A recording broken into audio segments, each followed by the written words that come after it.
morning, everybody. My name is Richard Snyder. I'm co-president of the Friends of Oak Hill Chapel. We're sitting here today, November 3rd, 2015, at the studio of JATV. I'm here with Lon Copeland, also a Friends of Oak Hill Chapel group member that has donated his time and expert experience in helping at the Oak Hill Chapel with many of the different projects, mainly all the tuck pointing of the stone building and all the cement work and the new front steps and all that stone work. And I'd like to introduce you now to Lon Copeland. Good morning. I'm Lon Copeland. I've been a bricklayer for many years and volunteered to help after I retired. And how did you happen to connect with the Friends of Oak Hill Chapel? I was reading about it in the Gazette, the paper, and it had the meetings in there, and finally one day I decided to go to a meeting and met you and Craig and Nancy, and it went from there on, I guess. Yeah. Well, the group basically was started to save, number one, save the Oak Hill Chapel. A year ago, we had 5 months to raise $40,000. The City Council gave us that September of 2013. We had till February of 2014 to raise $40,000 in 5 months and put a group together. And with everybody's volunteer skills and trades from past years of their working life came into effect, and years as well, and we're going to discuss that today. Okay. From the very start of what's been done at the chapel, the tuck pointing was the number one item that we had to focus on as far as phase one. And you want to talk about that a little bit? What was involved in getting started with that project?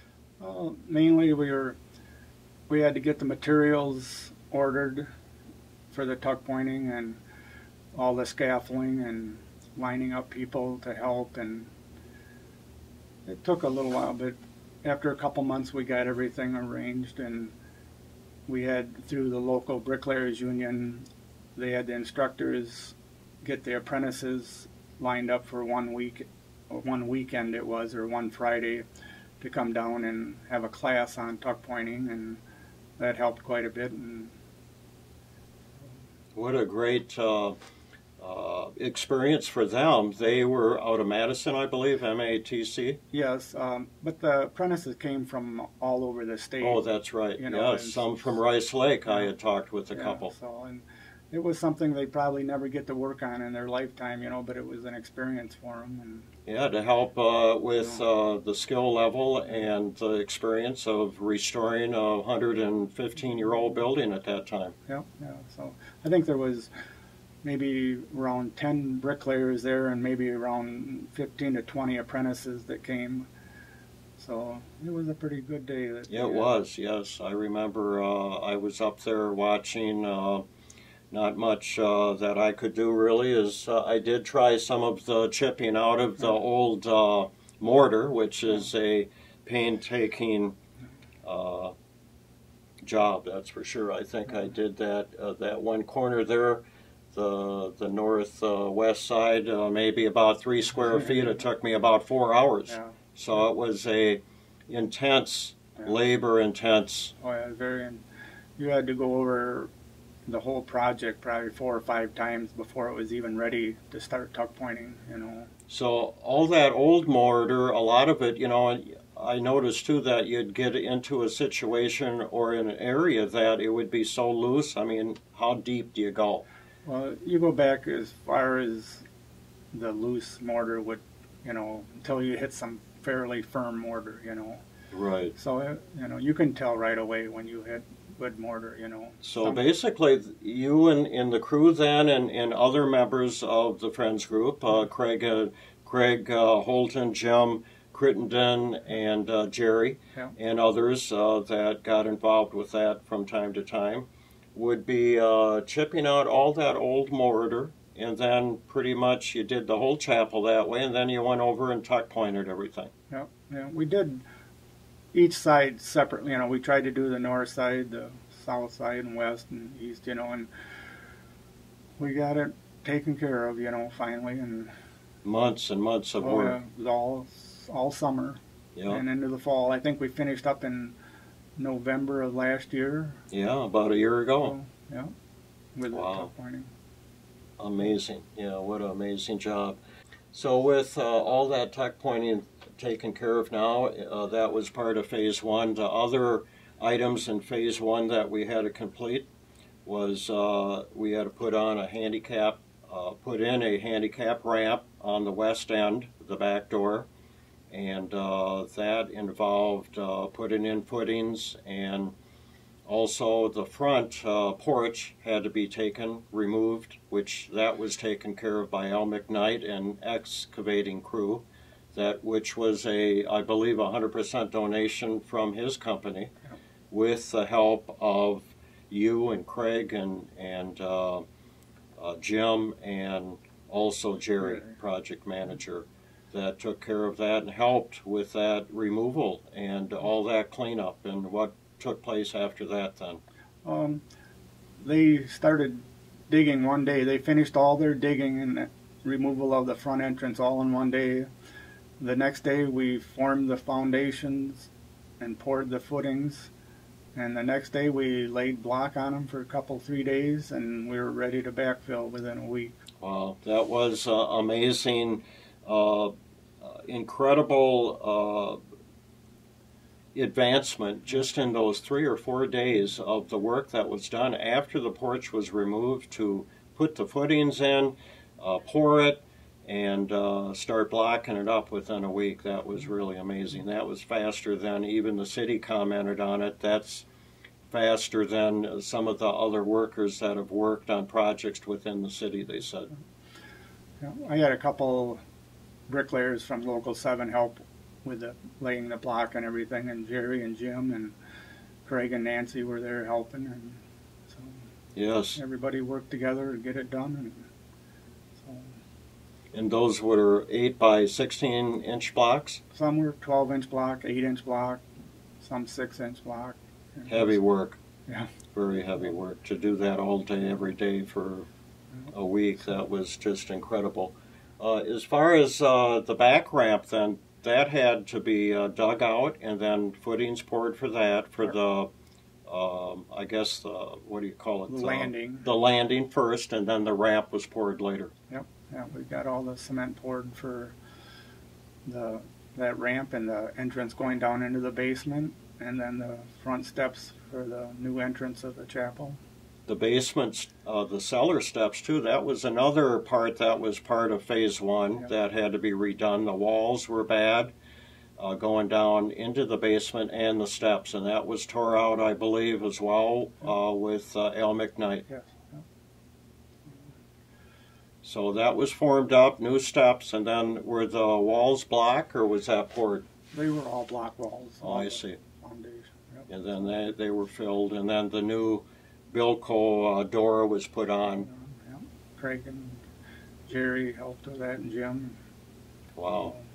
And now the newest thing that's been added to the stairways were, of course, poured, is that fascia that you've put on the front of the steps and the side walls, the and stone veneer. The stone veneer.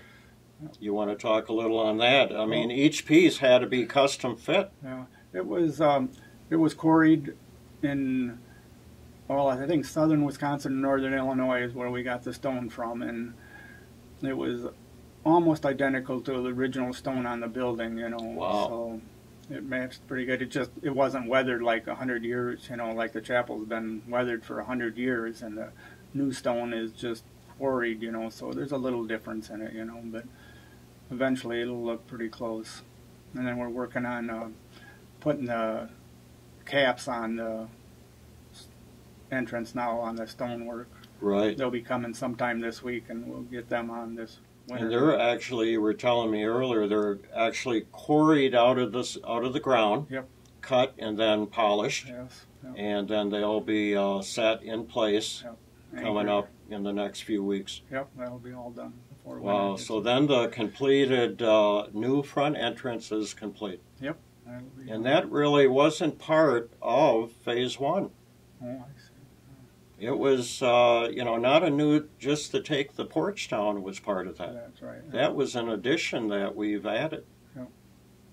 And then we had the Gramke monument. They did the engraving of the name. Yep. That was an added thing that we've done, and the dates, Yep, the dates. 1899 and 2015. Yep. They were set in place, and that was a great idea.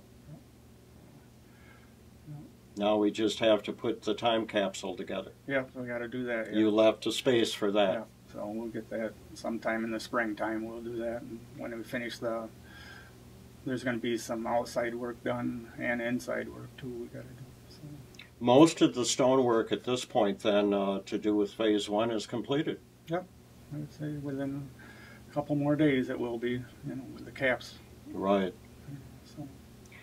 In the spring, we've gotten the Boy Scouts of America involved in doing some of the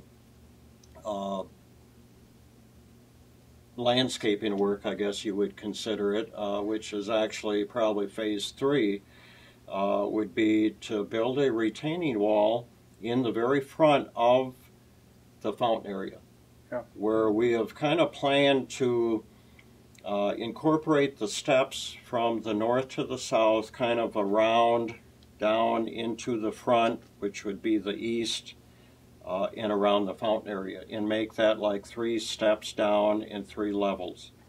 And the front retaining wall that they are involved in and been approved now through their committees and talking to the city is to build a 2.5 foot high retaining wall in front of the fountain there area, would be that first level, and possibly incorporate the gates, original gates we found in the basement.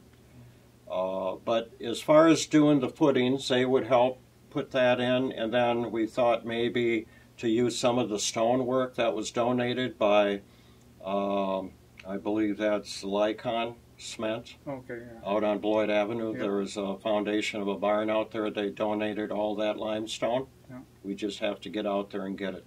Okay. I think the city mentioned that they would loan us the flatbeds.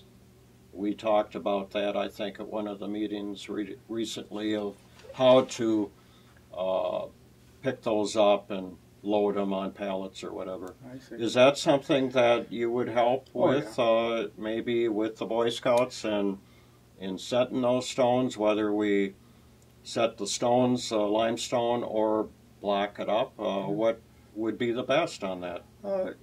We'll have to look at the drawings and see what they want to do with it, and I'll help as much as I can, whatever they want to do, Yeah, that'd be a great learning experience as well for them. It's for their Eagle project level, I guess, that they're involved with that. They help out a lot with community events, and they are a direct connection with the Knights of Pythias that built the chapel. Oh. So it all fits. Okay. So as far as your skill level and everything that's been done with the chapel and all the time that you've put in daily, I mean, at the chapel over a year now, with all that different projects and everything. You're working with other projects here in town as well, and I believe you were involved with all the stonework at the Mercy Hospital, is that right? Yeah, when I was working for a contractor, we worked at all the Mercy projects in town. Wow, all that stonework and in that like circular fountain there in the sitting area? A little pyramid there. And, wow. Incredible work. That is definitely a skill that I've always thought it would be nice to learn to lay brick, but I just never got into it. Yeah, and I've been doing some work down at the Tallman House too. We've been helping down there a little bit. Yeah, they're going through a big restoration down there, I believe. So that'll be interesting to see your quality of work and skill down there as well. Okay. So it's been a pleasure to know you, Lon, and to be involved with you, and I am just in awe in all the work that you've done and donated this. It's really amazing. Well, I met a very good bunch of people and a lot of people that helped, you know, and that's what it is. It's everybody working together, you know, and it was a very good group of people. That's how this whole the saving and the restoration of Oak Hill Chapel has come together, because of the people working together. Yeah. Well, yeah. That's what it takes. It is. Well, I thank you very much. Thank you. It's been a pleasure, yes. Yeah, so. I'm now sitting here with Jim Crittenden, co-president with myself, Friends of Oak Hill Chapel, that has been with us in the beginning of starting the group. And I would like to introduce you now to Jim. He's been working a lot with the restoration of the woodworking up at Oak Hill Chapel interior, stripping the wainscot and the framework around the stained glass windows. With your experience in the past of woodworking, Jim, from the very early years of meeting you and working with you and many different businesses that I've had, and construction and remodeling, and even partners in Arizona with waterbed restoration and furniture restoration. It goes way back, and that's something you never forget. And now you're using it at Oak Hill Chapel, all that experience and knowledge, stripping the paint and shellac off of the paneling. Can you tell us more about involvement in all of that? Sure. Actually, I learned how to work with wood in junior high. And in those days, the school system still had shop in the junior high that we could learn those kind of skills. And so I made a coffee table, and I enjoyed doing that. Yes. Later on, my mom actually got into refinishing furniture and got into it quite a bit. And so I started picking up things from her about doing that as well, and watching her work and helping out here and there. So, and then through the years, just getting more and more familiar with working with wood. And I built a couple of boats and canoes, and also, one other thing too I remember that you built, which was very incredible, was a loom for quilting or rug making, I believe it was. You built it from scratch. Yeah. That one never got finished, but all the pieces got built. Oh yeah. And yeah, that was a fun project too. So that's incredible to get involved with the wood and stay with it all these years. When it came to the chapel, we did a survey of the condition of the building, and as Lon had mentioned, we were able to determine what the stonework needed as far as saving it and repairing it and restoring it. And we also did the same thing with the wood. And the frame of the stained glass windows was the big concern, and we found that it to be in pretty good shape. And in the interior of the chapel then, the main feature is this 4-foot high wainscot that goes all the way around the interior. And that's made of red birch. And over the years it had been painted. Originally it was the bare wood with a coat of shellac on it, and then it had some green paint put on it, and then it had some white paint put on it as well. And when we started the restoration, that was the condition of that wood. I know there was some concern in the beginning whether it was lead-based. We tested for lead, and fortunately it was not.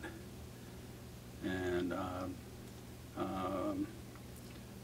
we're thinking that the coat of white paint that was put on there last was probably done during the late 60s, early 70s, when a group of people came in and also did some remodeling in there.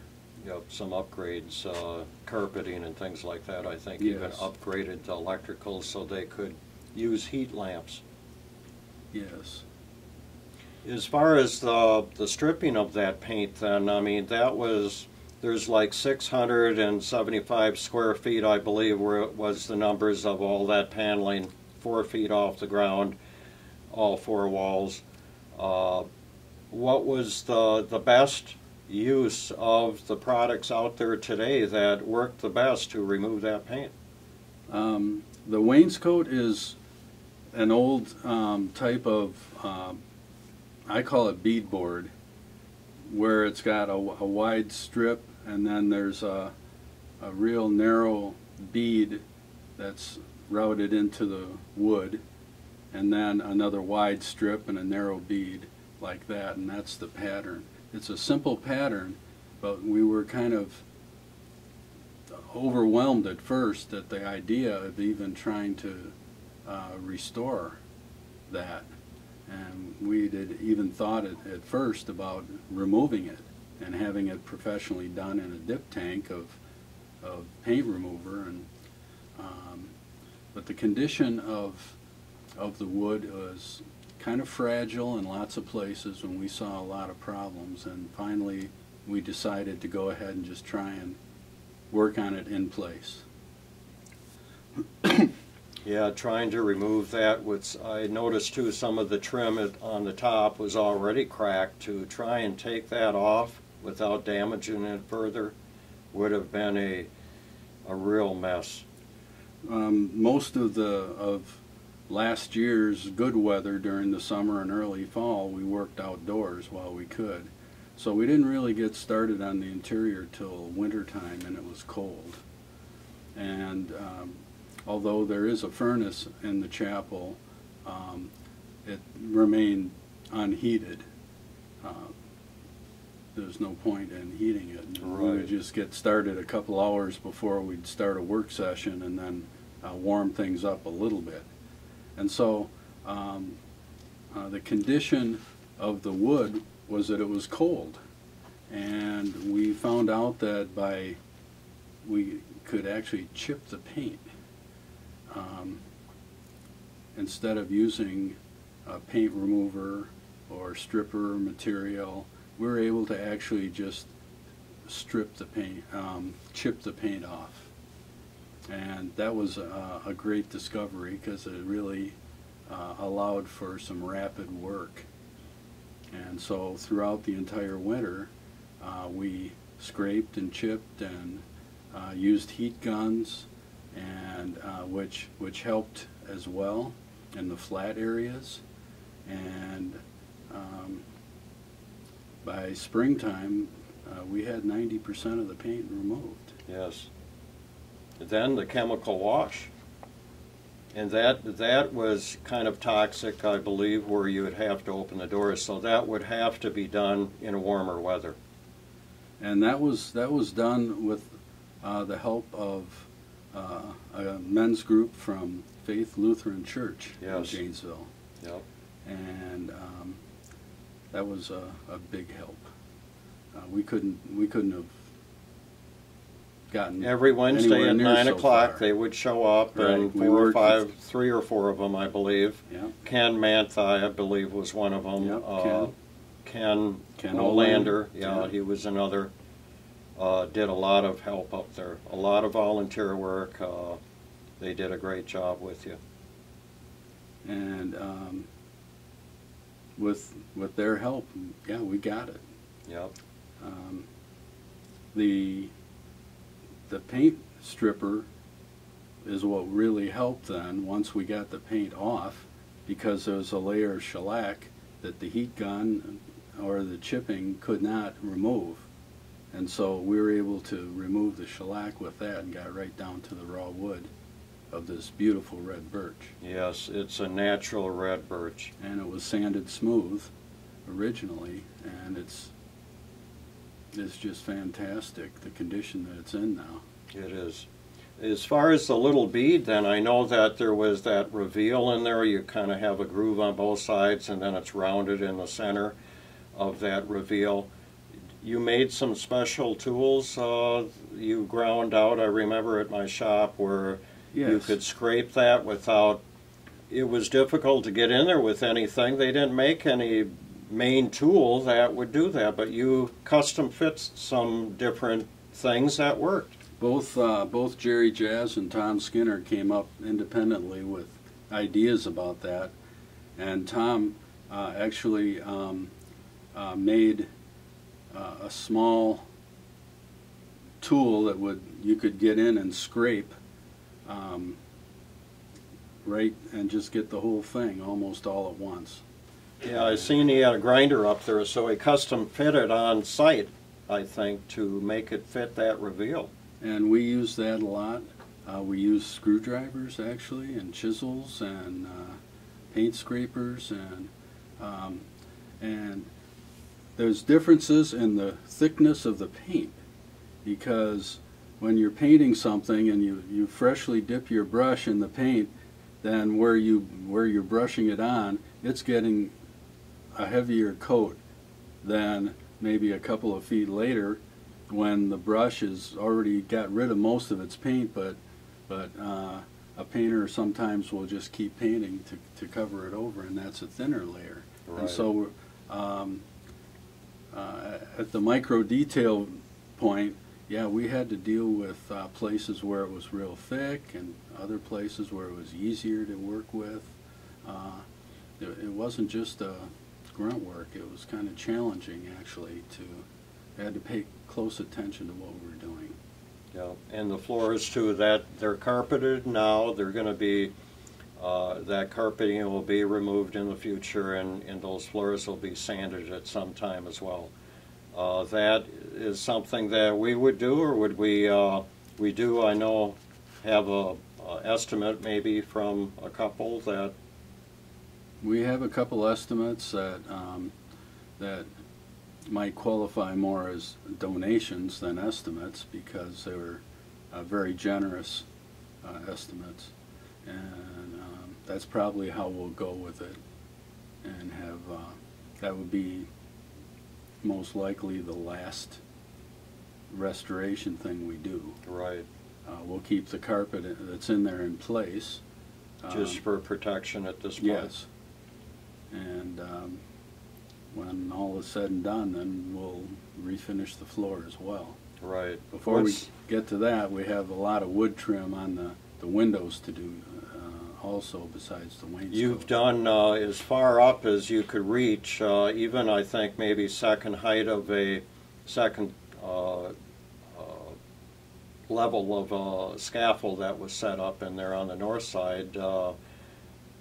Is the top peak of that area, the north side, still need to be stripped? The north side is all done. Oh. We got that entirely. Even the shellac is off.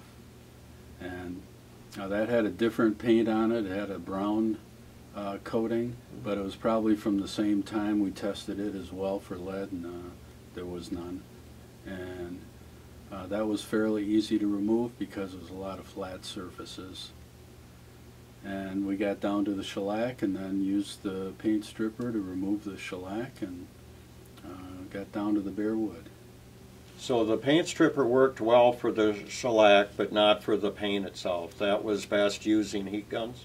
It was, and physical scraping.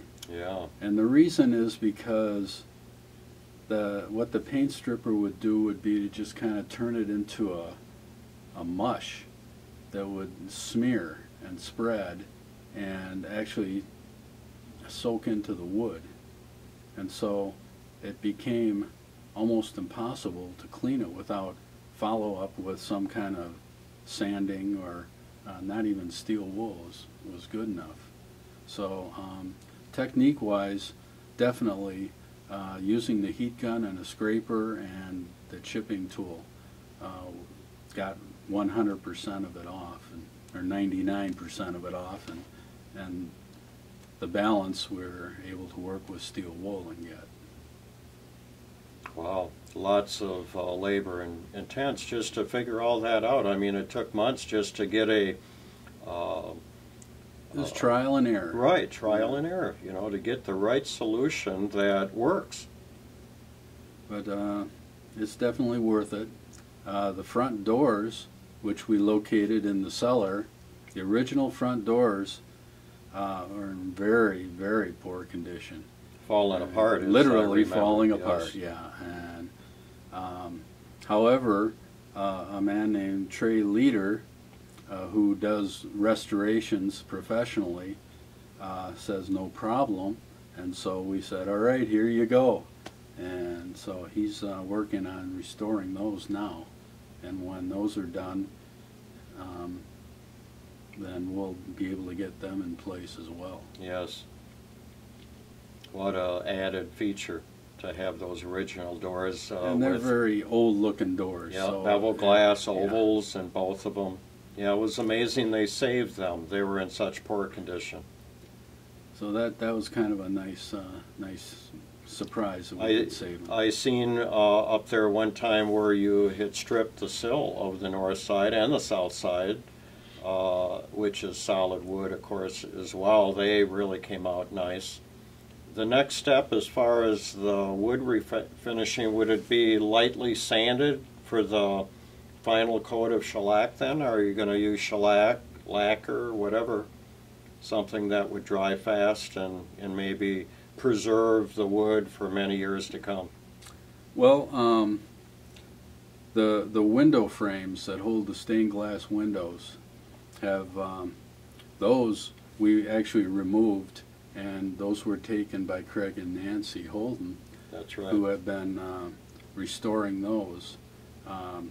One side they kept natural, and then what faces the outside, then they painted the color of the exterior, which The is sandstone. kind of a sandstone color, yes. Yeah. And what they found out was the use of, I think it's polyurethane, but I could be wrong about that, some kind of a combination stain and varnish that seems to work very well on those frames, and something tells me that we'll be doing that same treatment. Right. Some of the trim that were holding the stained glass wood frames in, we removed all on the north side there, and the south side actually right now as well. Has to be remade. It was in poor shape when we took it off, and that was most of the frames, I believe, were red cedar. That would definitely tell you that they would last for years to come. But the trim was of another wood, possibly maple, red maple, or birch. That's still up in the air. Right, but that has to be remade. A lot of that is split and cracked, and that is something that we would probably have redone. When I was working on the south side of the main window last winter, had a near accident that occurred where over the years deterioration of the wood, and with the help of we're thinking woodpeckers or maybe even squirrels or chipmunks, the wood anyway was chewed up all the way through the frame. Wow. On the outside, so that what it ended up doing was created a chimney between the inside and the outside. And I was up on the scaffold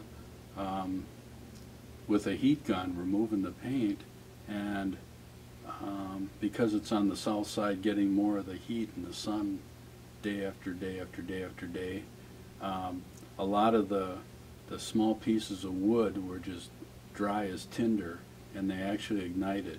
Wow. And because there was that chimney effect, it just started going, and out of hand. It was panic time. Unfortunately, Ken Manta was there, and he grabbed a fire extinguisher, and we were able to quickly put it out. But big scare. that was a big scare. Yeah. Everything's going perfectly, and then all of a sudden, just like that, and Things can change. yeah. So there's really all along we've had to be very careful, and fortunately, throughout this entire project, the injuries have been minimal. Yeah, And the damage has been as well. that's right. Yeah, I mean, a project like this, you just never know. Things can change so quickly. I mean, people up on scaffolding 3-4 levels high, I mean, it's a dangerous situation. You have to be very careful. Somebody drop a hammer, I mean, it wouldn't take much. And even with the inside now, that's going to be starting here in the winter months with further restoration into phase 2 would be scaffolding set up into the up to the ceiling to strip all that wood, all the beams in the 4 corners that go to the ceiling area. It's built like a Maltese cross, so there's a lot of trim work that's been painted through the years as well that'll all be stripped to the natural wood, the same as the paneling and the frames. Yes. That will be done professionally. We will bring in people, I believe. We've talked about it in the group. That's our goal, and we've talked to a couple of contractors about that already. With the city, our agreement with city staff is we need 3 contracts or 3 bids, and then we can Right. offer our insight to which we would like to choose, but it's their ultimate decision is who gets that project. Right. We'll follow the 3-bid process like Right. we have. Yeah, we always have done that with every stage of this restoration. Yeah, it's been It's been a pleasure It's working been with the city. real I good. mean, they've been right there to try and help and offer and support us in every which way. Mark Yes, they have. Freitag has been right there. I mean, him and his wife Patty has sponsored a window, which is really unbelievable. And it's just been a pleasure working with everybody, with the city. It really has been. So it's many more projects are coming along. What other things do you think we'll be working on coming up here soon? well, as There's we some issues in the basement, I believe, that needed to be taken care of. yeah, as we go into winter, we would really like to replace the existing gas furnace with a high efficiency one, thinking long term forward. And we have to reset the ductwork for that as well. With a high efficiency furnace, then we're not going to have the problem of hot air getting outside the building and then condensing on the outside and damaging the walls. The stonework, yep. So that's one of the priorities that we have, as well as continuing with the wood restoration and then the plaster work. And Yes, all the plaster work, that it's got like a popcorn finish on it now that would be stripped down to the plaster. yes, and first we remove the popcorn plaster, and then we'll get a good coat of fresh plaster on there, and then the interior decorators can figure out what to do with it from that point on. Yeah, and that was basically, through documentation that we both have researched and found, there wasn't a lot of interior upgrades that they had done. It was very simple and plain. One thing we had found, and I'm not sure, possibly somebody working on the paneling found that scroll work behind the plaster. How did that come about? One of the men from Faith Lutheran, the men's club, were working in the back wall and happened to chip away a little bit of the plaster, or the exterior of the popcorn plaster, and discovered some hand-painted scroll work, I can't recall the name Flowers. of what that's called. Yeah, right now. there were some vines and flowers. But it goes right along the top of the wainscot. And from what we were able to figure out, it's at least clear across the back wall. We don't know yet if it's all the way around. Right. We haven't found another good spot where we can chip away to see. Is that something, do you think, would be unique to save?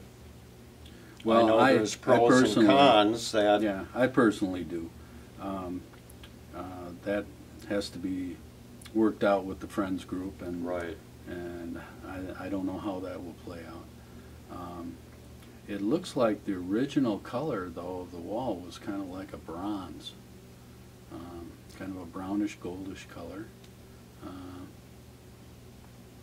Yeah, you know, the research that we've done and documentation and talking with different individuals that have done tours up there, Monty Montgomery, we interviewed him actually in 2013. You and I both did that in his home. Mm-hmm. He did a lot of tours up there, and he was very well connected with the Historical Society, and he told us that it was very simple. You know, he actually had the only known postcard picture of the chapel that has been used everywhere. There isn't a lot of documented pictures of the inside of the chapel, and really as far as the exterior as well. That's right. So it's a lost information of how it looked in color.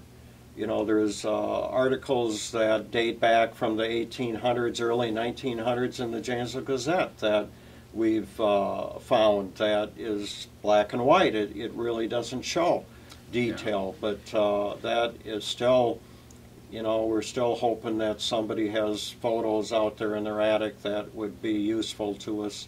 But we would like to keep it original, Yeah, that and would not be very many nice. upgrades. If we could, the earliest photograph other than the postcard that I've seen goes back to the mid-70s.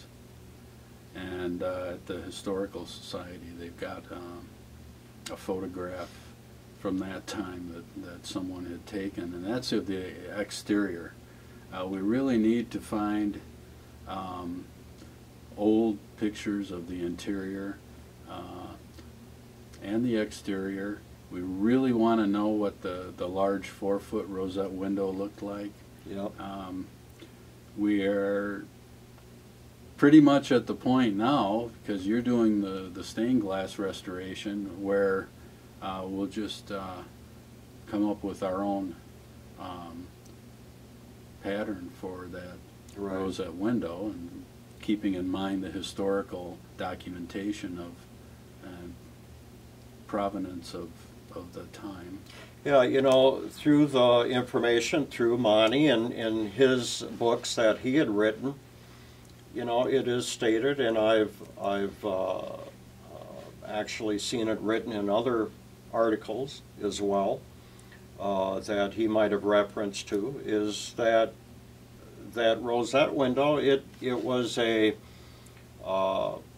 memorial window that was connected to the Knights of Pythias. It stated that it had the emblems or emblem of the Knights of Pythias. So that, I'm sure, was probably painted glass, possibly in the center. Could have been divided up into circular circles within a circle. I'm kind of putting together some examples of that right now in Right. drawings, but really, even above the doors, the front door, the east side there, there's 3 windows there that are missing. You can kind of make out what they look like. They look like the tops of the two large windows. One is the Judd window on the south side, and the north side. There's two large windows there, 30 by 6 feet almost, and the tops of those have that design that look like are very close to what is the right and left arch above the front door.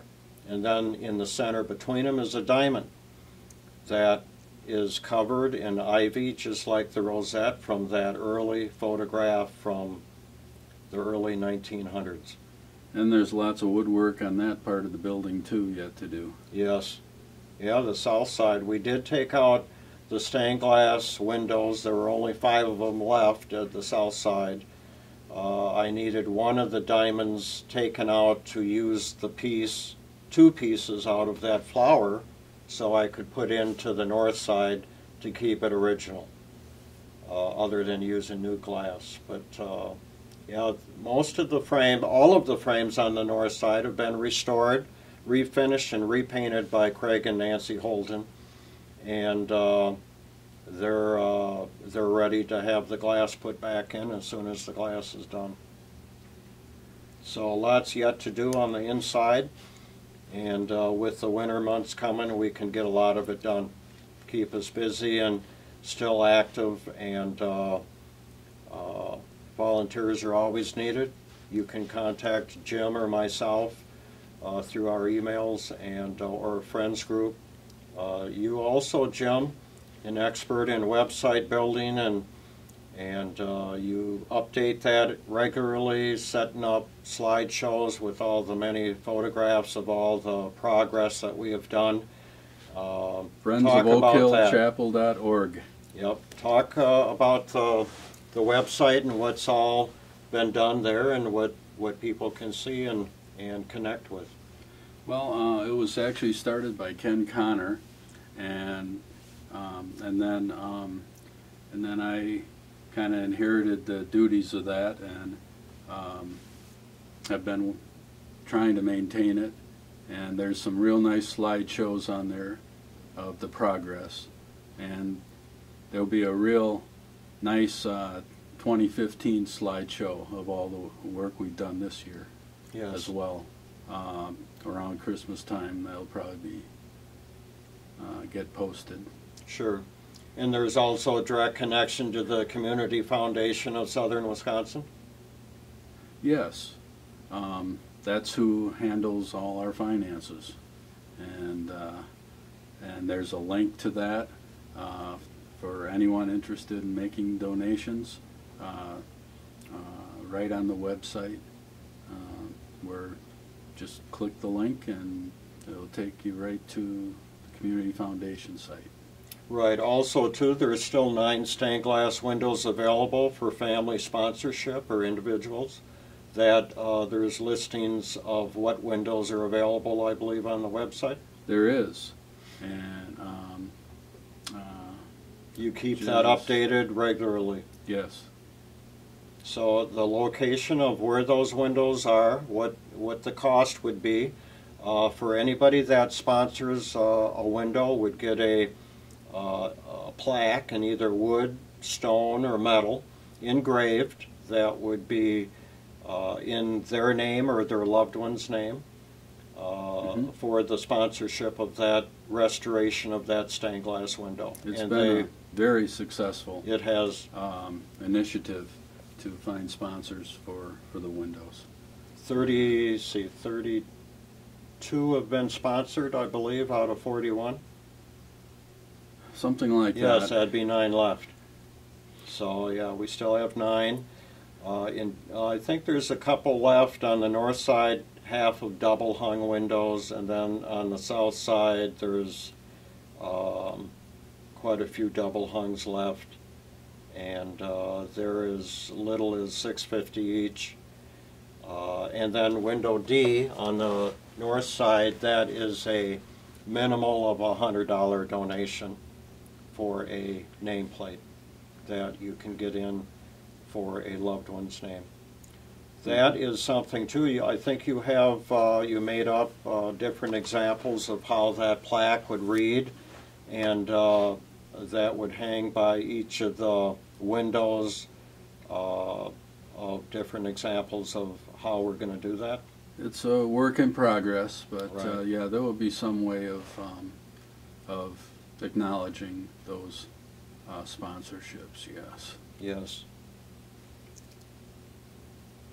So, with the basement then, the different things we found down there when we first started the group, and we noticed that the main beams of the chapel that's holding that up, that was kind of an incredible find that we took some plaster off. Remember that beam up there? And you want to talk about that surprise? It was a surprise, wasn't it? It was. In the cellar they're just standard posts that hold up a cross beam that holds up the floor, and that cross beam is actually a rail, a railroad rail. Steel, And- solid, well, cast probably, or And however they made it, we're thinking that maybe it was from when they had extended the streetcar line out to on Washington Street out to the cemeteries 100 years ago. Well, yeah, before it was built, 115 years ago, but that's the beam that holds up Oak Hill Chapel. that's incredible. It came right from the street. It's incredible. Yeah, they used everything they could back then, you know, and even the stone was quarried right here in Wisconsin. And it was built to last. Yes, And that's most of all to honor the work that went into originally building that building. That it was not meant to be built for 100 years. It was meant to be built for ages. that's right. And so that's one of the biggest motivations for me personally, to be working on the chapel. That's why I'm glad to be working on it. And as Lon said, getting to know the people and working with people, it's really been a fine experience. We're all committed, definitely committed into saving and restoring this building, that many, many years from now people can be using and enjoying this. This a building and a chapel for the people, that they can rent this for their use for a minimal wage, and use it for services from weddings to funerals to whatever they may. And it's for the people, and we want to keep it for the people. That's been our whole outlook on this, is that it is for them. And the Knights of Pythias, they were loving people that took care of everybody, brothers and sisters, and to continue with that mindset.